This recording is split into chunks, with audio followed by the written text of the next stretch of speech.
भारत का corporate sector एक ऐसा स्थान जहां महत्वाकांक्षाएं, अवसर और अनवरत दबाव रहते हैं, लेकिन ऊंचे वेतन और बड़ी कंपनियों के नामों की चमक धमक के पीछे एक काली सच्चाई छिपी है। भारत की कई कंपनियों में कामकाजी संस्कृति तनाव, अत्यधिक काम और अनंत समय सीमा की दौड़ के पर्याय बन गई है। आज हम इस विषाक्त कार्य वातावरण के बारे में सच उजागर करेंगे, जो हजारों कर्मचारियों को किनारे तक धकेल रहा है। पुणे की 26 वर्षीय अन्ना सेबेस्टियन पेराइल की दुखद मृत्यु एक ऐसी हालिया घटना है जिसने पूरे देश को हिलाकर रख दिया। उनकी कहानी ने व्यापक आक्रोश पैदा किया और कार्यस्थल के तनाव के मुद्दे को उजागर किया।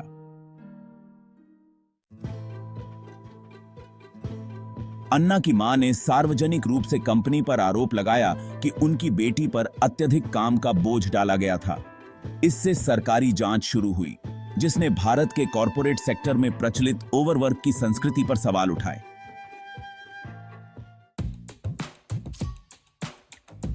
और अन्ना की कहानी अकेली नहीं है। सर्वेक्षणों से पता चलता है कि आधे से अधिक भारतीय कर्मचारी अत्यधिक तनाव का सामना कर रहे हैं, जिसका कारण है काम जीवन संतुलन की कमी, निरंतर प्रदर्शन का दबाव और प्रयासों की अपर्याप्त पहचान।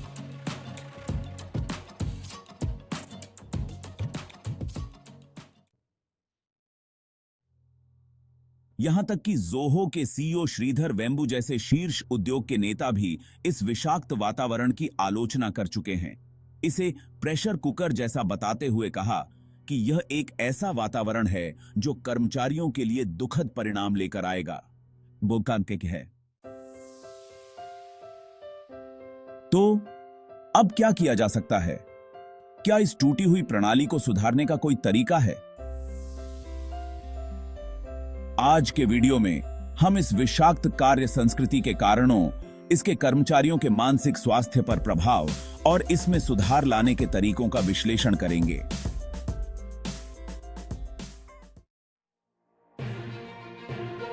स्वागत है आज के वीडियो में, जहां हम भारत के हजारों कॉरपोरेट पेशेवरों को प्रभावित कर रही एक गंभीर समस्या पर चर्चा कर रहे हैं, ओवरवर्क और कार्यस्थल तनाव की बढ़ती समस्या। अन्ना की दुखद घटना से लेकर मानसिक स्वास्थ्य पर इस संस्कृति के छिपे प्रभावों तक अब समय आ गया है कि हम समझें कि भारत के कॉरपोरेट क्षेत्र में वास्तव में क्या हो रहा है। चलिए शुरू करते हैं। हालांकि यह दृष्टिकोण सभी नियोक्ताओं से मेल नहीं खा सकता। 2023 में ऑनलाइन भावनात्मक वेलनेस प्लेटफॉर्म योर DOST द्वारा 2000 से अधिक कर्मचारियों पर किए गए सर्वेक्षण में 58% उत्तरदाताओं ने उच्च या अत्यधिक तनाव की शिकायत की। शीर्ष कारणों में कार्य जीवन संतुलन की कमी, लगातार निर्णयात्मक महसूस करना, पहचान की कमी और निरंतर कम मनोबल शामिल थे। 300 से अधिक नियोक्ताओं में से जिनके साथ हमने काम किया, केवल 10% ही कर्मचारी कल्याण के मुद्दे को समग्र रूप से संबोधित करते हैं। योर DOST के सह संस्थापक पुनीत मनुजा ने कहा। मनुजा ने यह भी कहा कि कर्मचारी कल्याण केवल परामर्श सेवाओं के माध्यम से समर्थन देने के बारे में नहीं है। यह व्यर्थ है कि एक ऐसा वातावरण बनाया जाए जो लगातार कर्मचारियों से अनुचित मांगे रखे और फिर उन्हें इससे निपटने के लिए परामर्श प्रदान करे, मनुजा ने कहा। स्पष्ट रूप से जरूरत यह है कि एक गैर विषाक्त कार्य संस्कृति बनाई जाए, जहां कर्मचारी प्रेरित महसूस करें और लगातार समय सीमा को पूरा करने या खुद को साबित करने की दौड़ में न लगे रहें। RPG एंटरप्राइजेज के अध्यक्ष हर्ष गोयनका ने एक सोशल मीडिया पोस्ट में भारत के उद्योग जगत से तत्काल कदम उठाने और नेतृत्व को विषाक्त कार्य वातावरण के लिए जवाबदेह ठहराने का आह्वान किया। उन्होंने ओवरवर्क की महिमा पर रोक लगाने और एक ऐसी संस्कृति पर जोर दिया जहां दक्षता को पुरस्कृत किया जाए, न कि काम के घंटों की संख्या को। डेल कार्नेगी ट्रेनिंग इंडिया की अध्यक्ष और प्रबंध निदेशक पल्लवी झा के अनुसार, कंपनियों, विशेष रूप से वे जो अपने कर्मचारियों से लंबे घंटों तक काम की अपेक्षा करती हैं, को अपने संगठनात्मक ढांचे पर पुनर्विचार करने की आवश्यकता है। जैसे कि नौकरी की भूमिकाएं और संसाधन कैसे डिजाइन किए गए हैं, क्योंकि ये कारक कर्मचारी कार्यभार का निर्धारण करते हैं। इसका मूल अर्थ यह है कि कंपनी मानव पूंजी में पर्याप्त निवेश नहीं कर रही है और कार्यभार को साझा करने के लिए पर्याप्त लोग नहीं हैं। लोग चुनौतियों को पसंद करते हैं और चुनौतीपूर्ण परियोजनाएं सीखने के शानदार अनुभव हो सकते हैं। हालांकि यह जीवन का तरीका नहीं बनना चाहिए। इसका एक निश्चित समय सीमा होनी चाहिए, शायद 6 महीने या 1 साल तक, झा ने कहा। कार्यस्थल तनाव को प्रबंधित करने और कार्य वातावरण को बेहतर बनाने का एक और महत्वपूर्ण कारक प्रबंधकीय प्रशिक्षण है। झा ने इस बात पर जोर दिया कि प्रबंधक अपने टीम के सदस्यों को मार्गदर्शन दें, काम को प्राथमिकता दें और उनके कल्याण को सुनिश्चित करें। हर व्यक्ति की तनाव को संभालने की क्षमता अलग होती है और इसका कोई एक आकार फिट सभी समाधान नहीं है। नेतृत्व विकास का एक महत्वपूर्ण हिस्सा यह है कि प्रबंधक यह समझें कि वे जानबूझकर या अनजाने में अपनी टीम के सदस्यों पर कितना दबाव डाल रहे हैं। उन्होंने कहा, यह विशेष रूप से एक बहुपीढ़ी के कार्यबल में महत्वपूर्ण है, जहां कल्याण की अवधारणा को जेन जी, मिलेनियल्स और जेन एक्स द्वारा अलग-अलग तरीके से समझा जाता है। एचआर सेवा कंपनी CIEL HR द्वारा 500 कंपनियों के कर्मचारियों के मानसिक स्वास्थ्य सर्वेक्षण में पाया गया कि जेन जी के कर्मचारी सबसे अधिक प्रभावित हैं और मानसिक स्वास्थ्य के मुद्दों की रिपोर्ट करने की 35% अधिक संभावना है, जिसमें नौकरी की अनिश्चितता, भारी कार्यभार और बर्नआउट शामिल हैं। CIEL HR के CEO और प्रबंध निदेशक आदित्य मिश्रा ने सुझाव दिया कि लचीली कार्य अनुसूची से कर्मचारियों को अपने समय पर अधिक नियंत्रण मिल सकता है। खुली बातचीत को प्रोत्साहित करना और मेंटरशिप कार्यक्रम आयोजित करना कर्मचारियों की संतुष्टि में काफी सुधार कर सकता है। जैसा कि अन्ना की मां ने अपने पत्र में वर्णन किया, उनकी बेटी की मृत्यु एक सिस्टमैटिक समस्या थी जो व्यक्तिगत प्रबंधकों या टीमों से परे जाती है, और इसने हमसे एक ऐसी युवा महिला की जान ले ली जिसमें बहुत संभावनाएं थीं। अन्ना की मृत्यु भारतीय कार्यस्थलों के लिए एक चेतावनी है और उम्मीद है कि यह अंतिम होगी। जोहो के CEO और सह संस्थापक श्रीधर वेम्बू ने हाल ही में एक साक्षात्कार में कहा कि जो कंपनियां अपने कर्मचारियों से अत्यधिक मेहनत करवाती हैं, वे लंबे समय तक इस गति को बनाए नहीं रख पाएंगी। जोहो के सह संस्थापक ने भारतीय कंपनियों में व्याप्त विषाक्त कार्य संस्कृति की तुलना लोगों को बहुत बड़े प्रेशर कुकर में डालने से की। उन्होंने समाचार एजेंसी PTI से एक साक्षात्कार में कहा, आप लोगों को बहुत बड़े प्रेशर कुकर में डाल रहे हैं और दुखद रूप से कुछ टूट जाते हैं और अन्य टूट जाते हैं।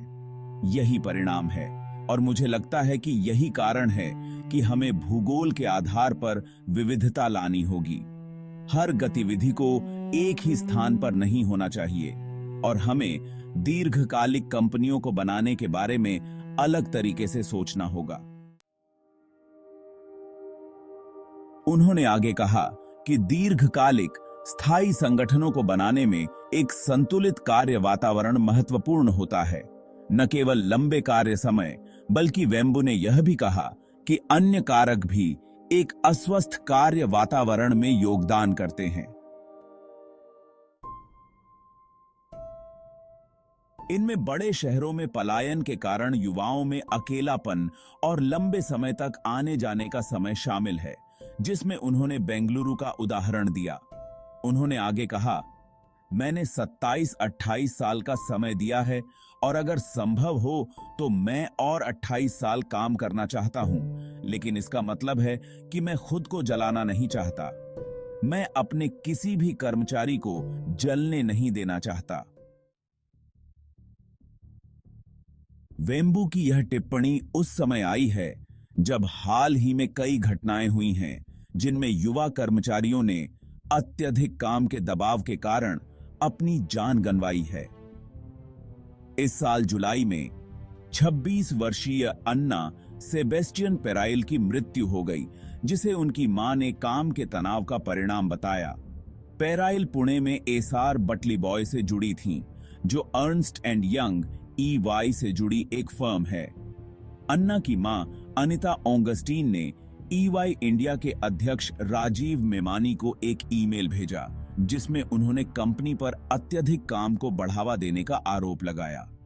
उन्होंने यह भी साझा किया कि उनकी बेटी अक्सर रात में देर तक और सप्ताहांत पर भी काम करती थी। इस पत्र में उन्होंने यह भी उल्लेख किया कि कंपनी का कोई भी व्यक्ति उनकी बेटी के अंतिम संस्कार में शामिल नहीं हुआ। मेमानी ने मां की भावनात्मक अपील का जवाब देते हुए कहा कि कंपनी के कर्मचारियों की भलाई उनकी सबसे बड़ी प्राथमिकता है और वे व्यक्तिगत रूप से इस मुद्दे को उठाएंगे।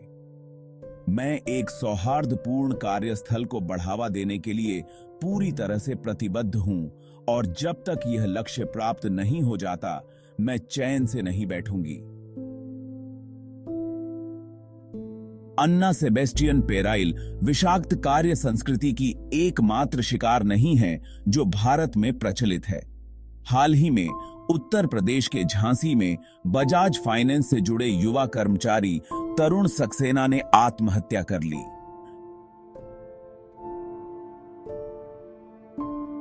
उन्हें सोमवार सुबह अपने घर में मृत पाया गया और उन्होंने अपनी पत्नी और बच्चों को दूसरे कमरे में बंद कर दिया था, जिसके बाद उन्होंने अपनी जान ले ली। अपनी आत्महत्या के नोट में सक्सेना ने अपने वरिष्ठों द्वारा समय सीमा को पूरा करने के लिए अत्यधिक कार्य दबाव और वेतन काटने की धमकियों का उल्लेख किया। इस घटना के सुर्खियों में आने के बाद वित्तीय सेवा फर्म ने कहा कि तरुण सक्सेना की मृत्यु एक दुखद नुकसान है और कंपनी परिवार का समर्थन कर रही है। कंपनी ने यह भी कहा कि उसने विषाक्त कार्य वातावरण के आरोपों को गंभीरता से लिया है और संबंधित कर्मचारियों को प्रशासनिक अवकाश पर रखा है। बजाज फाइनेंस ने आगे कहा कि उसने सक्सेना की आत्महत्या के कारणों की जांच शुरू कर दी है। भारत का कॉरपोरेट क्षेत्र कई अवसर प्रदान करता है, जिसने करियर और जीवन को आकार दिया है, लेकिन इसकी कीमत क्या है? लंबे कार्य समय से लेकर मानसिक थकावट और अन्ना जैसी दुखद घटनाओं तक यह स्पष्ट है कि कुछ बदलने की जरूरत है। कंपनियों को यह समझना होगा कि उनके कर्मचारियों की भलाई उनकी सफलता की कुंजी है। एक स्वस्थ और अधिक सहायक कार्य वातावरण न केवल नैतिक जिम्मेदारी है, बल्कि यह व्यवसाय के लिए भी अच्छा है। कार्य संस्कृति में सुधार की शुरुआत हो चुकी है। कुछ संगठन अधिक मानवीय कार्य समय, मानसिक स्वास्थ्य संसाधन प्रदान करने और ऐसी संस्कृति को बढ़ावा देने की दिशा में कदम उठा रहे हैं जहां प्रदर्शन का आकलन केवल काम के घंटों से नहीं किया जाता। लेकिन बदलाव इससे भी बड़ा होना चाहिए।